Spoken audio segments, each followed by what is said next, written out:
a pattern where your abuser is giving you validation after a sexual act. You're 3 or 4. This is when your subconscious mind is learning the habits that are going to imprint themselves upon you for the rest of your life. And you're not learning reading and writing, and you're not learning civic sense. You're not learning these things because the one most overpowering thing that's happening is the lesson you're learning via your body. And when you're raped at the age of 3 or 4, I was 4, it's a very small body and it's a very big man. And it's a lot of pain and it's a lot of confusion because this is someone, a caregiver. This is somebody my parents trust. This is in UK. This is in UK. Was it a local UK person? No, it was a driver who my parents trusted. And my mother would not leave me alone with the driver. So what he did and with the nanny or what happened, I have no idea. But I think what happens then is the shabashi you get, right? Is that validation is something that stays with you. That validation that comes after a sexual act. It's that stays with you. And there's a couple of things that stayed with me. One was sitting on the stairs, crying and crying and crying, begging them not to leave. And my mother's reassuring voice, "Ke hum aa jayenge." And my parents adore me. They adore me. You couldn't tell them? I have no idea now. I can't go back into my 4-year-old mind and Your understand mother must remember. why I didn't tell She them. never knew. Till when? Ammi doesn't talk about it. I don't know. She doesn't. I want talked to my mother. I told my my mother mother. mentioned once there was Why doesn't she talk? I told my mother. I mean, I don't know. I think it might be denial. Yeah. Okay, it happened, or it might be this feeling in her that it couldn't have happened.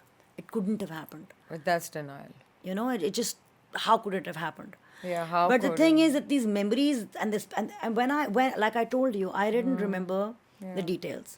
I remembered sitting on the stairs crying, and then I remembered this man and sitting on his lap, and I remembered this texture of something in my hand, and I remember the feeling of being very baffled, and then I remember the very calm, soothing, acha bacha, bechi beti voice. The details I didn't remember. And in hypnotherapy, we were trying to get to the source of my panic. I used to be somebody who was very panicked. And the question I was asked during my hypnosis was, go back to the first time you ever felt this feeling of panic. And it went back. And every single detail of what they did to me opened up. Oh my God. And the thing is, my body, for a week, 10 days, my body was in agony. I was feeling a physical pain, like a But physical you didn't pain. go and tell your mom that? This was abhi happened, na? The Acha, therapy. When the therapy, you started feeling the abdominal. Yeah. After it Okay. was opened up, Okay. I started feeling it.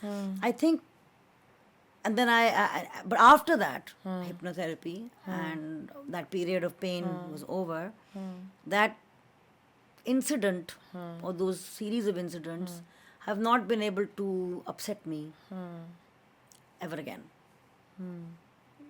So that's why I think the NLP and the hypnotherapy worked.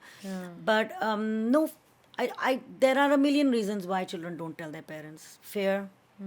One of the reasons is, I think, fear of what they might do to my parents. Yes. Threat. Because they threaten them. Threats, and I know that they would hang me and my brother both were hung up. No, my brother, and I don't know how. I don't know. I think he was also hung upside down, or his hand was put on a heater. But look, trusting your children to starve Yes. when they are too young to understand and speak up for themselves is not a good idea. But then now I work with children who've been raped by their fathers, their brothers, their cousins, their uncles. And who do you trust? You can't trust anybody.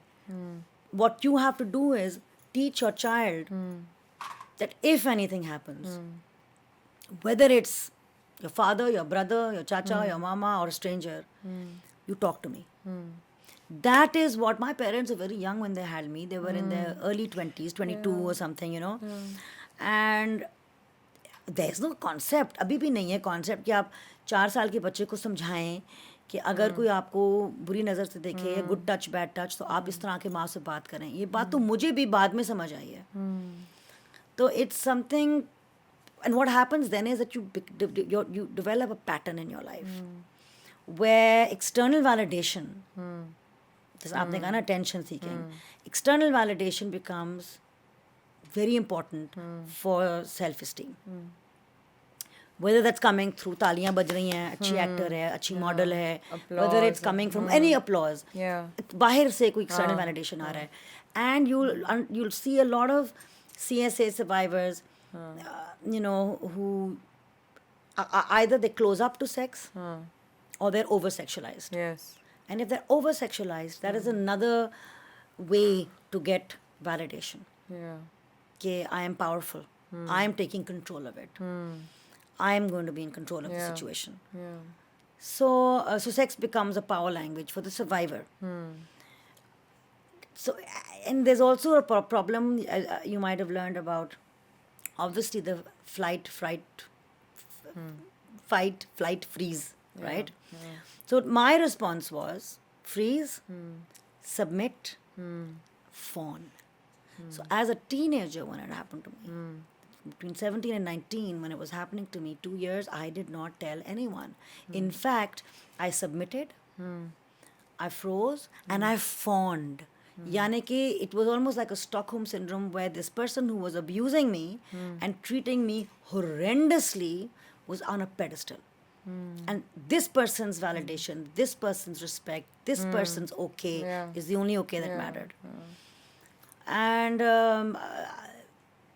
just recently, a friend of mine who's a journalist was